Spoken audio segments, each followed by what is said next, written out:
SD Negeri Dugula 2, saya Eri Buliati dari CGP Angkatan 4 Kabupaten Brebes akan memaparkan tugas modul 1.4 yaitu budaya positif. Yang akan saya paparkan di sini ada dua modul yang utama, yaitu modul 1.1 Filosofi Pendidikan Ki Hajar Dewantara dan budaya positif modul 1.4. Bapak Ibu, akan saya paparkan satu persatu dari modul 1.1 Refleksi Filosofi Ki Hajar Dewantara, modul 1.4 Budaya Positif, dan yaitu Refleksi Filosofi Pendidikan Ki Hajar Dewantara. Ki Hajar Dewantara itu mengemukakan 3 semboyan, yaitu ing ngarsa suntulodo, ing madya manungkarsa, tutwuri handayani. Di dalam 3 semboyannya Ki Hajar Dewantara, yang pertama berarti di depan sebagai guru kita memberikan contoh yang baik. Di tengah kita memberi semangat kepada peserta didik atau siswa kita untuk lebih maju. Jika kita posisi di belakang siswa, kita memberikan dorongan atau semangat kepada siswa. Pada masa penjajahan, yaitu sebelum kita merdeka, pendidikan itu dilakukan oleh Hindia Belanda atau Belanda hanya untuk mencari karyawan atau pegawai yang ada di perusahaan Belanda tersebut untuk membantu administrasinya. Seperti itu. Pendidikan merupakan sebuah pintu gerbang manusia untuk menuju yang lebih baik. Karena pendidikan dan pengajaran merupakan usaha persiapan dan persediaan untuk segala kepentingan hidup manusia, baik dalam hidup bermasyarakat maupun dalam hidup berbudaya dalam arti yang seluas-luasnya. Demikian yang dikatakan Ki Hajar Dewantara. Pendidikan adalah tempat bersamainya budaya-budaya yang ada di dalam masyarakat, yang kemudian diaplikasikan ke dalam pendidikan tersebut. Di dalam usaha mendidik anak atau siswa, murid kita, itu harus memperhatikan tumbuh kembang anak sesuai dengan kodrat alam dan kodrat zaman. Yang dimaksud dengan kodrat alam adalah bahwa anak itu pada masa sekolah, umur TK ya, atau kita sampai kuliah lah, setiap anak itu mempunyai perkembangan sendiri-sendiri. Sebagai contoh, anak murid SD itu memiliki kodrat alamnya, dia itu masih bermain. Oleh karena itu, kita sebagai guru membimbing anak tersebut, mengajar, memberikan ilmu dengan cara bercampur dengan bermain. Jadi pendidikannya itu tidak monoton, tidak membuat anak menjadi bosan. Adapun pendidikan yang mengikuti kodrat zaman adalah bahwa zaman sekarang, era sekarang itu berbeda dengan era tahun 90-an, era tahun 80-an, bahkan era pada masa hidupnya Ki Hajar Dewantara.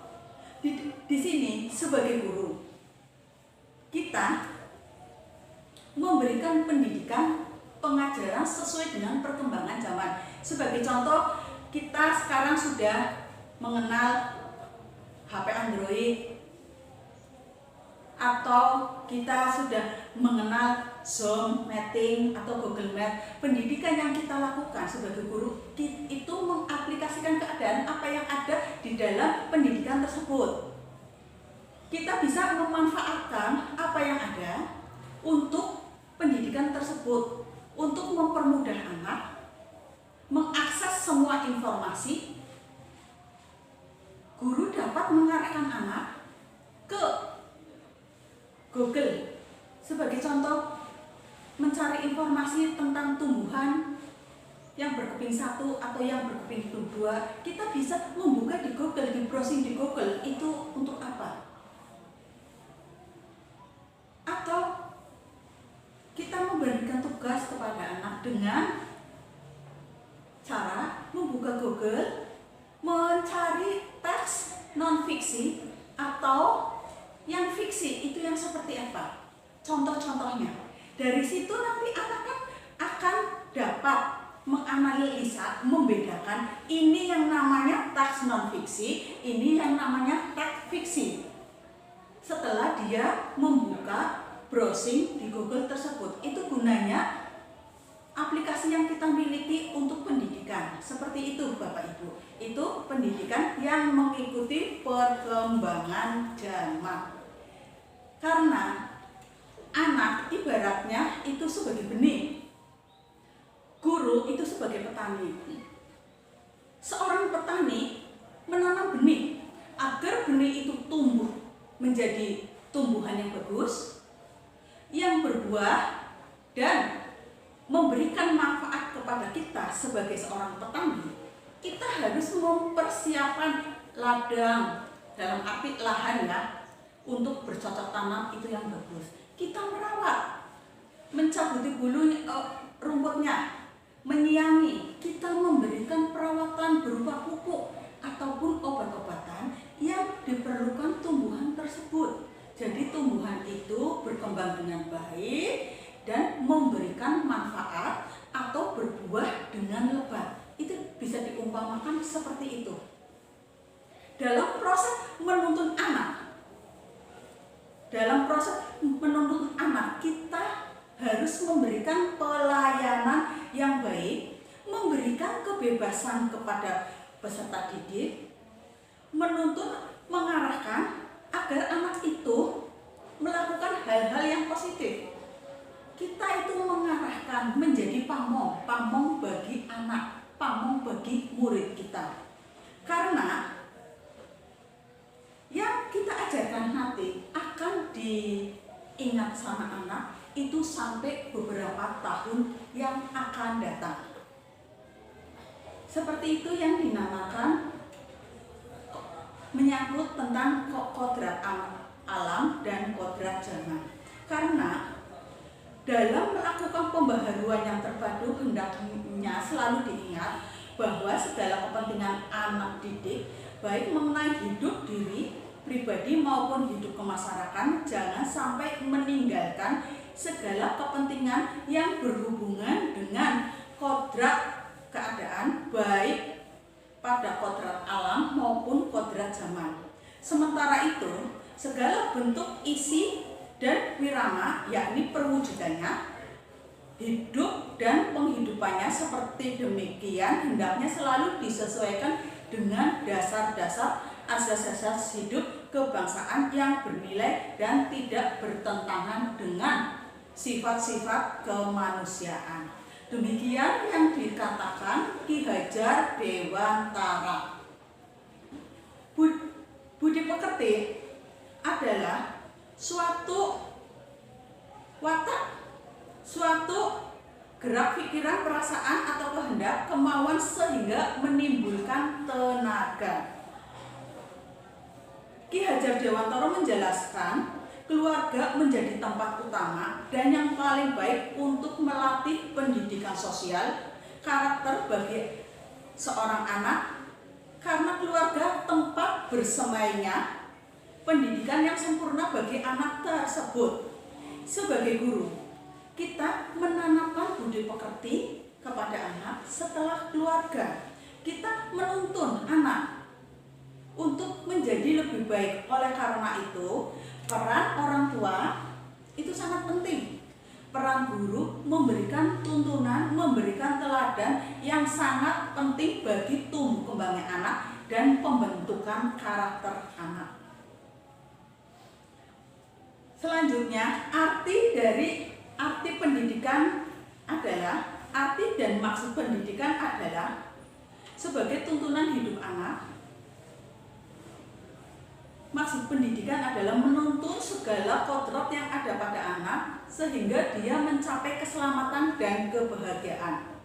Pendidikan sebagai tuntunan dalam hidup artinya bahwa hidup anak itu terletak dari kecakapan dan kehendak dari guru tersebut.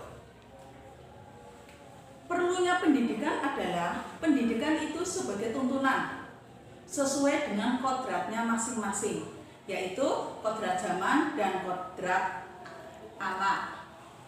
Oleh karena itu, sebagai seorang guru memberikan pelayanan yang terbaik untuk anak.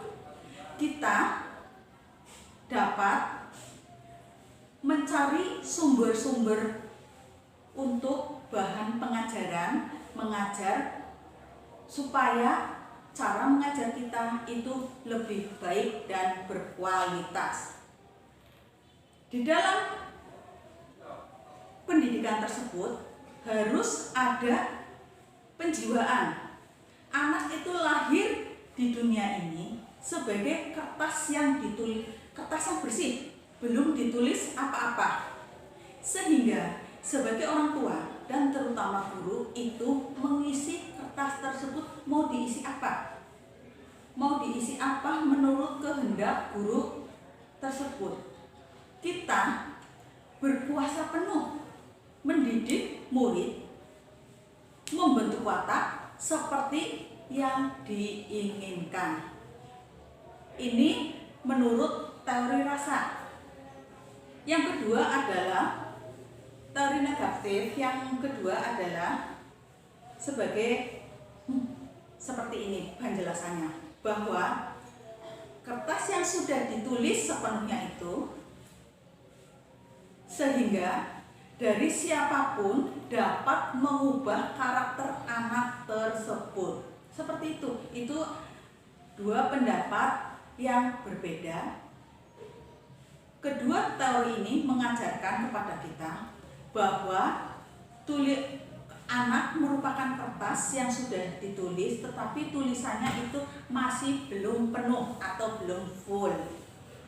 Watak yang ada yang dapat berubah adalah dalam pendidikan tersebut ini seperti rasa malu.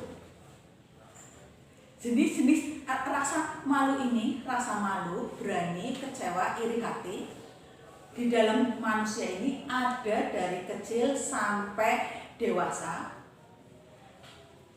Kita bisa merasakan hal ini.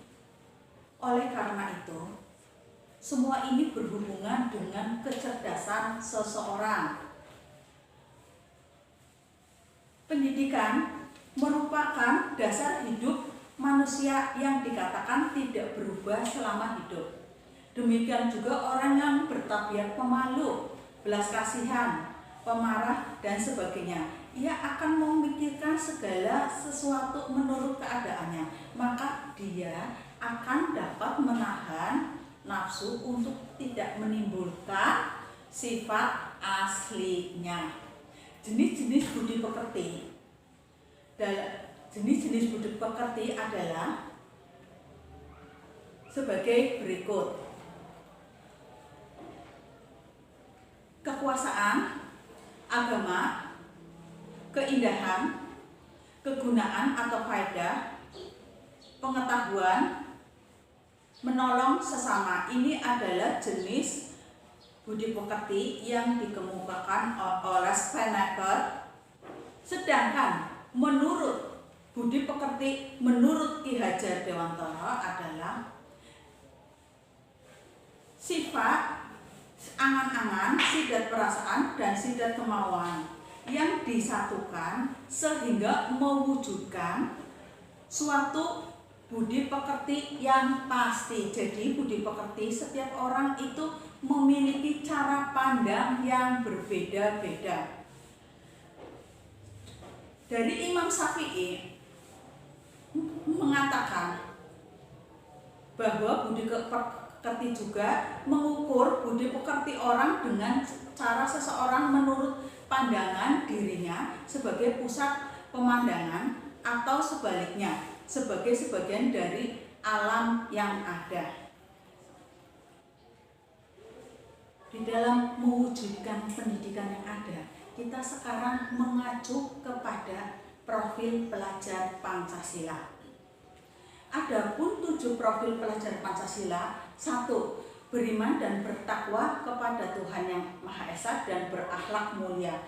Dalam hal ini, bahwa murid memiliki akhlak yang mulia dalam arti selalu menjalankan perintah agama yang dianutnya dalam kehidupan sehari-hari.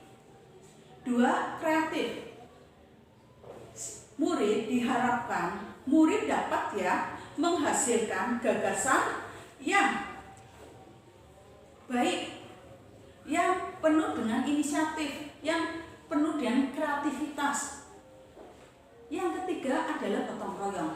Gotong royong adalah kemampuan untuk melakukan kegiatan bersama-sama dengan sukarela agar kegiatan yang dilakukan itu menjadi ringan.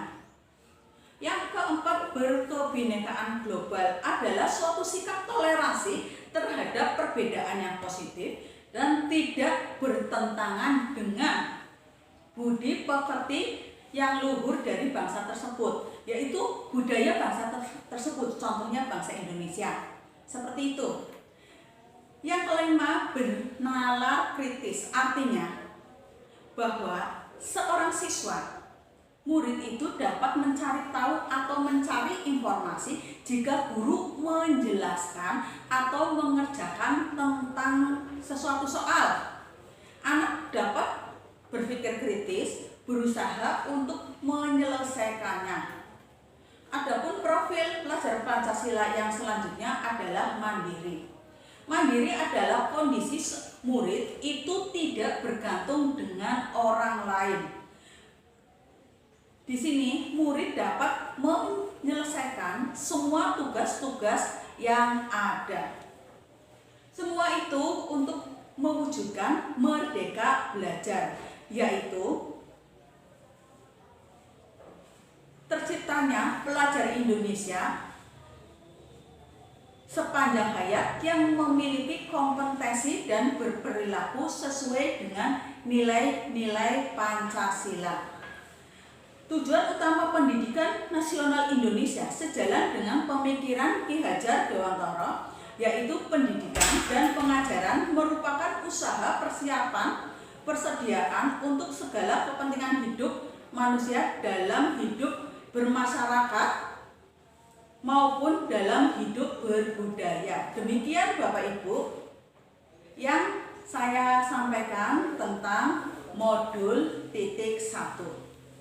Budaya positif adalah suatu kegiatan atau pembiasaan yang dilakukan di sekolah untuk kebaikan. Itu yang dimaksud dengan budaya positif. Kita di sini sudah mulai melakukan, sudah banyak ya budaya positif yang ada di SD Negeri Dukuhlok 2. Dalam hal ini, saya akan menyampaikan eksplorasi konsep budaya positif antara lain: 1. Perubahan paradigma, stimulus respon. Bahwa seorang guru itu untuk mewujudkan merdeka belajar harus ada sikap mandiri, tanggung jawab. Salah satu strategi yang ditinjau adalah membentuk disiplin di sekolah. Untuk ke sekolah kita harus menerapkan disiplin tersebut di kelas dulu. Setelah per kelas, dari guru yang satu di kelas, guru yang satu lagi di kelas, itu akan mewujudkan suatu budaya positif di antara guru, menjadi budaya positif di sekolah. Guru itu menghadapi murid itu dapat sebagai guru ilusi kontrol murid. Di sini, di dalam hal ini, guru dapat memaksa murid untuk melakukan melakukan sesuatu, walaupun tampaknya kita mengontrol murid tersebut tidak merasa terkontrol. Jadi dalam hal ini setiap perilaku itu memiliki tujuan. Sebagai contoh, kalau murid akan ke belakang, murid akan izin terhadap guru. Yang kedua, ilusi bahwa bahwa semua penguatan, maksud saya bukan pergaulan ya, bahwa semua penguatan bersifat efektif dan bermanfaat. Di sini adalah suatu usaha untuk mengontrol murid dalam jangka waktu tertentu. Kemungkinan murid itu akan menyadari dan mencoba untuk menolak bujukan kita. Atau bisa jadi murid itu tergantung kepada pendapat guru. Yang ketiga adalah ilusi bahwa kritik dan membuat orang merasa bersalah dapat menguatkan karakter. Di sini menggunakan kritik dan rasa bersalah mengontrol murid menuju identitas. Jadi mereka bisa berpikir, iya, yang saya lakukan betul atau tidak. Kita sebagai guru itu cara menegurnya pun dengan cara yang membuat murid itu menjadi tidak melakukan kesalahan yang sama. Ilusi bahwa orang dewasa memiliki hak untuk memaksa. Guru itu merupakan orang dewasa. Kita bisa memaksakan sesuatu kepada murid dengan catatan yang bersikap positif untuk kemajuan murid tersebut di dalam belajar. Yang kedua, budaya positif yang kedua adalah disiplin. Bapak pendidikan kita, Ki Hajar Dewantara, mengatakan, di mana ada kemerdekaan, disitulah ada disiplin yang kuat. Sungguh pun disiplin itu sifatnya self-disiplin, yaitu kita sendiri yang mewajibkan kita dengan sekeras-kerasnya. Tetapi itu sama saja, sebab kita tidak cakap melakukan self-disiplin. Wajiblah penguasa lain mendisiplinkan kita, dan peraturan demikian itulah harus ada di suasana yang merdeka. Adapun merdeka menurut Ki Hajar Dewantara adalah merdeka itu tidak hanya terlepas dari perintah, akan tetapi juga cakap membuat perintah sendiri. Itu yang dinamakan dengan disiplin. Seperti itu. Yang ketiga, motivasi perilaku manusia. Di dalam Diana Gossen dalam bukunya mengatakan ada 3 alasan motivasi perilaku manusia untuk menghindari ketidaknyamanan atau hukuman. Di sini adalah orang yang memotivasi tersebut perilakunya itu untuk menghindari hukuman atau rasa tidak nyaman. Yang kedua, untuk mendapatkan imbalan atau penghargaan orang lain. Satu, di sini orang berperilaku untuk mendapatkan imbalan atau pengakuan, penghargaan dari orang lain itu dia terapkan. Yang ketiga, untuk menjadi orang yang diinginkan dan menghargai diri sendiri dengan nilai-nilai yang dipercaya. Dalam hal ini mereka melakukan nilai-nilai yang diyakini atau dihargai. Mereka melakukan karena mereka ingin melakukan nilai yang diyakini tersebut. Jadi, tujuan dari disiplin positif itu menanamkan motivasi yang ketiga hal itu kepada murid kita untuk menjadi yang kita inginkan. Mereka menjadi seseorang yang berguna, seseorang yang memiliki sikap mandiri, inovatif, berakhlak mulia, memiliki jiwa gotong royong, kreatif yang sesuai dengan pelajar Pancasila. Selanjutnya adalah keyakinan kelas, hukuman, atau penghargaan.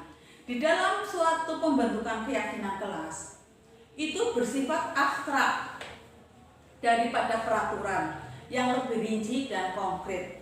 Keyakinan kelas merupakan pernyataan-pernyataan yang universal. Keyakinan kelas adalah senantiasa untuk membentuk sesuatu yang bermanfaat dan positif. Keyakinan kelas itu tidak terlalu banyak, jadi cukup hanya beberapa poin saja, 4 atau 5 udah cukuplah. Keyakinan kelas itu diterapkan di lingkungan tersebut, yaitu lingkungan kelas tersebut yang akan kita ampuh, yang akan menerapkan, yang akan melaksanakan keyakinan kelas tersebut. Keyakinan kelas itu sebaiknya diterapkan ya, ditulis di kelas tersebut. Semua warga kelas berkontribusi memberikan sumbangan kepada poin-poin keyakinan kelas tersebut, dan keyakinan kelas itu dapat ditinjau secara berkala. Pembentukan keyakinan kelas diantaranya: 1. Mempersilahkan murid untuk mencurahkan apa yang dia inginkan, pendapatnya tentang peraturan yang akan disepakati di kelas. Mencatat semua masukan para murid di papan tulis atau di kelas atau di yang dilinting, kertas yang dilinting. Susunan keyakinan kelas itu dengan kalimat yang dari negatif seperti menjadi positif. Sebagai contoh, jangan berlari di koridor. Ketika guru menerangkan, tidak bicara sendiri, tidak bercanda, itu seperti itu. Keyakinan kelas yang sudah tertulis itu dapat ditinjau kembali untuk dilaksanakan bersama-sama. Keyakinan kelas itu nanti ditulis dan ditempel di dinding. Yang kelima adalah kebutuhan dasar manusia. Kebutuhan dasar manusia itu ada 5, yaitu kebutuhan cinta kasih atau kebutuhan untuk diterima. Kebutuhan ini termasuk kebutuhan psikologis, karena setiap orang, setiap anak itu membutuhkan cinta kasih dari orang yang lebih dewasa, seperti orang tua atau guru. Kebutuhan hidup. Kebutuhan hidup untuk mempertahankan hidupnya bersifat fisiologis. Contohnya adalah kesehatan. Saya juga dimasukkan ke dalam kebutuhan hidup itu untuk melanjutkan keturunan. Penguasaan atau kebutuhan pengakuan atas kemampuan ini. Kebutuhan ini menghubungkan kekuatan pada seseorang untuk mencapai sesuatu. Kebebasan. Setiap orang itu memiliki kebebasan untuk melakukan sesuatu. Kebebasan untuk mandiri, berotonomi, memilih atau dipilih, mampu mengendalikan hidup seseorang, itu yang masuk dalam kebebasan. Selanjutnya adalah kesenangan, kebutuhan untuk merasa senang. Setiap orang itu memiliki kebutuhan untuk merasa senang, untuk mencari hiburan agar hatinya itu senang, hatinya itu damai. Setiap orang itu memiliki kebutuhan kesenangan yang berbeda-beda. Antara orang yang satu dengan orang yang lain itu berbeda-beda, Bapak Ibu. Sebagai contoh, orang A itu memiliki kesenangan menyulam, tetapi orang B itu memiliki kesenangan menjahit. Itu seperti itu, Ibu, Bapak. Budaya positif selanjutnya adalah posisi kontrol. Posisi kontrol kita sebagai guru adalah menghukum. Seseorang bisa menghukum secara verbal maupun non-verbal, tergantung kesalahannya dan tergantung orang itu yang akan menghukum. Kedua, membuat orang merasa bersalah. tidak usah diberi hukuman, tetapi dengan kata-kata yang halus sekalipun, kalau orang itu merasa bersalah, dia akan mengerti. Yang selanjutnya adalah monitor atau memantau. Memantau berdasarkan pada peraturan-peraturan atau konsekuensi. Yang keenam adalah segitiga restitusi. Segitiga restitusi di sini adalah dapat dijelaskan bahwa restitusi itu bukan untuk menebus kesalahan, namun untuk belajar untuk memperbaiki kesalahan tersebut. Restitusi memperbaiki sebuah hubungan. Jadi, dengan restitusi tersebut, hubungan yang tadinya tidak baik itu menjadi baik. Restitusi adalah suatu tawaran, bukan paksaan, Bapak Ibu. Dan restitusi itu menuntut untuk melihat diri sendiri. Saya sudah melakukan seperti ini, apa yang harus saya perbaiki? Restitusi itu mencari kebutuhan dasar yang mendasari tindakan. Dari sini dapat dikenali kebutuhan murid itu apa sih? Restitusi adalah cara untuk mencari yang paling baik untuk orang itu mengevaluasi diri. Restitusi fokusnya pada karakter, bukan pada tindakan. Jadi supaya seseorang itu untuk lebih baik merubah karakter perlahan sedikit demi sedikit.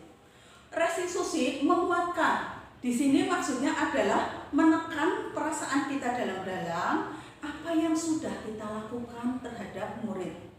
Restitusi itu bersifat berfokus ya pada solusi, karena restitusi itu memberikan penyelesaian yang baik.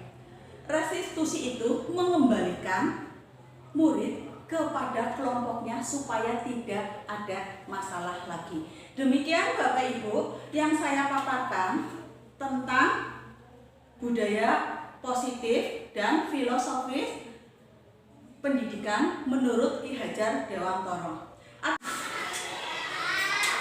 Terima kasih atas perhatian teman-teman dari SD Negeri Dukulo 2. Demikian paparan dari saya. Silakan seandainya Bapak dan Ibu guru mau bertanya, saya buka sesi tanya jawab. Saya Bu.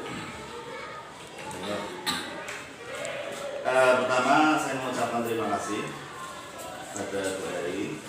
Semoga bisa melaksanakan tugas-tugasnya di kemudian hari dan bisa mengaplikasikan sebagai role model di Satuan Pendidikan SD Negeri Dukulo 2. Pertanyaan dari saya adalah dari Ki Hajar Dewantara, bahwasannya pendidikan ataupun filosofi pendidikan adalah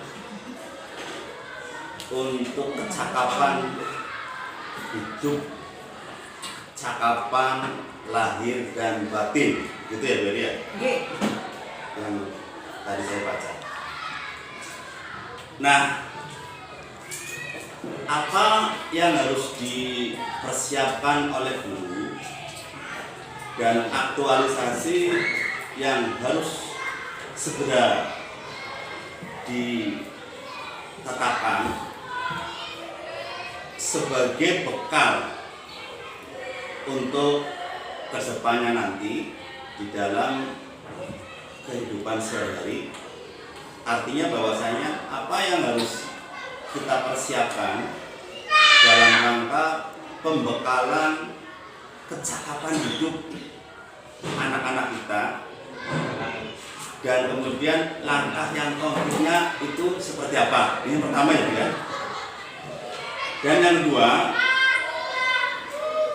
berkaitan dengan itu, apa peran kepala sekolah sebagai penanggung jawab di satuan pendidikan di dalam rangka menuju filosofi kecakapan hidup ataupun kecakapan lahir dan batin peserta didik. Terima kasih. Terima kasih Pak Barudin atas pertanyaannya. Pertanyaannya sangat bermutu sekali. Kecakapan hidup yang akan kita berikan terhadap peserta didik, terhadap murid adalah berikut. Kita mengacu kepada kerangka filosofi dari Merdeka Belajar tersebut, yaitu dengan cara kita mewujudkan peserta didik, siswa itu supaya menjadi profil pelajar Pancasila, yaitu bertakwa kepada Tuhan Yang Maha Esa dan berakhlak mulia, kreatif, gotong royong, kebinekaan global, bernalar kritis dan mandiri. Sebagai contoh penerapannya seperti ini Pak Barudin. Kita mulai sekarang mungkin kurikulum yang akan datang akan mengacu kepada hal ini. Jadi kita itu secara bertahap mewujudkan merdeka belajar. Bukan berarti merdeka belajar itu memberi kebebasan kepada siswa atau kepada guru itu untuk mengajar atau belajar seenaknya. Dalam hal ini, merdeka belajar itu adalah akan diwujudkannya pelajar sebagai generasi muda yang memiliki kompetensi global dan perilakunya sesuai dengan sila-sila yang ada di Pancasila. Seperti itu Pak Barudin. Adapun sebagai peran kepala sekolah dalam kecakapan global adalah peran kepala sekolah masih tetap seperti kemarin, yaitu kepala sekolah bertanggung jawab atas sebuah lembaga pendidikan di mana beliau bertugas. Kepala sekolah mengontrol segala kegiatan yang ada, dan kepala sekolah juga menggerakkan ya, dalam arti itu memantau semua siswa, guru untuk mewujudkan merdeka belajar dan budaya positif tersebut. Seperti itu, budaya positif adalah sesuatu yang membangun diri kita dan sekolah tersebut. Kita di 22 itu termasuk sudah banyak melakukan budaya positif. Tinggal kita tingkatkan saja dan kita lestarikan, kita bangun kerjasama. Seperti itu Pak Barudin. Terima kasih. Ada yang lain? Ya Bu. Apa tujuannya Anda menjadi guru penggerak dan apa yang sudah dilakukan Anda sebagai guru penggerak selain mengajar? Terima kasih Pak Kala atas pertanyaannya. Pertanyaannya sangat bagus. Motivasi saya untuk menjadi guru penggerak, satu adalah saya belajar. Saya ingin meningkatkan kemampuan saya sebagai guru. Itu adalah motivasi saya tanpa apapun. Karena di dalam guru penggerak saya yang paling pasti itu saya mendapatkan satu ilmu. Kedua adalah silaturahmi antara CGP dan PP serta Fasil yang kemudian yang seperti itu. Aplikasi yang saya berikan kepada sekolah adalah saya baru saya lakukan itu di dalam kelas saya sendiri. Saya sudah berusaha dan saya juga sudah melakukan diantaranya yaitu segitiga restitusi, ataupun saya sudah melakukan keyakinan kelas yang diterapkan di kelas saya. Seperti itu Pak Kala. Terima kasih. Ada lagi Bapak Ibu? Oh, masih di dalam kelas. Masih di dalam kelas. Masih di dalam itu apa yang dilakukan Anda? Itu kan dalam kan mengajar. Selain daripada mengajar, tugas ini sebagai guru penggerak terhadap satuan pendidikan. Terhadap satuan pendidikan. Ya, itu selain mengajar. Itu apa yang sudah Anda berikan kepada sekolah seperti itu maksud saya. Terima kasih Pak Kala. Ya. Yang saya berikan kepada sekolah itu harus adanya kerjasama antara Dewan Guru. Seorang guru penggerak tidak akan bisa berjalan sendiri. Sebagai contoh, saya sudah berusaha memotivasi teman, ayo kita mengikuti BIMTAK SIM PKB untuk meningkatkan kemampuan guru. Seperti itu. Kalau seandainya rekan guru tidak mendukung, rekan guru seperti itu saja, guru penggerak itu yang akan membangun yang mau saja, seperti itu Pak Tala. Saya sudah mengatakan, ayo kita mengikuti SIM PKB. Kebetulan saya sudah menjadi, mungkin di SIM PKB saya sudah mempelopori di SD Negeri di Bulo 2. Saya sudah mengikuti semua bintak yang ada di SIM PKB tersebut. Dari bintak tersebut, saya jadi mengerti tentang pendidikan inklusif, tentang sekolah inklusif dan lain sebagainya. Seperti itu Pak Tala. Dan dari bintak tersebut saya jadi bisa menganalisa anak ini termasuk berkebutuhan apa atau apa yang anak ABK. Seperti itu Pak Tala. Terima kasih. Ada lagi Bapak Ibu Guru? Terima kasih atas Terima kasih tadi yang disampaikan soal pertanyaan yang mungkin selanjutnya dapat menjadikan kita semua bisa menjadi guru yang selalu berkembang, dinamis, sehingga sekolah kita itu semakin hari akan berkembang baik. Saya hanya minta satu tugas untuk Bu Heri, yaitu 7 profil pelajar Pancasila itu tolong ditulis, nanti ditempelkan di dindingnya boleh, biar nanti 7 profil itu bisa dibuktikan kepada siswa itu. Bagaimana biar saya tahu 7 profil itu, sehingga nanti mana-mana siswa yang sudah sesuai dengan belajar Pancasila, mana yang belum, nanti yang belum bisa diperbaiki sehingga menjadi. Terima kasih atas saran dari Bapak Kepala Sekolah, Bapak Mas Ruki. Terima kasih juga untuk Pak Barudin dan Pak Tala atas pertanyaannya yang sangat membangun. Demikian paparan saya. Wassalamualaikum warahmatullahi wabarakatuh.